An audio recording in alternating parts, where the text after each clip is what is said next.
Mga sakit ng isang certified chismosa. Una, chikangitis. Ito yung pangangati ng dila.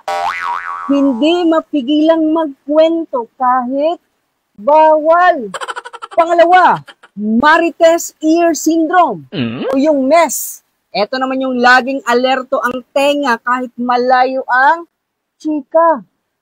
Kahit bulong, rinig pa rin. Pangatlo, Groupitis GC infection. Ito yung pag may tanong sa GC, puro sin lahat. Pero kapag chismis ang chat, ang bibilis mag-reply. Pang-apat, Investichika disorder. Ito naman yung gusto ng proof of chika. Nagre-research ng ebidensya. At ang panglima, pakialamitis.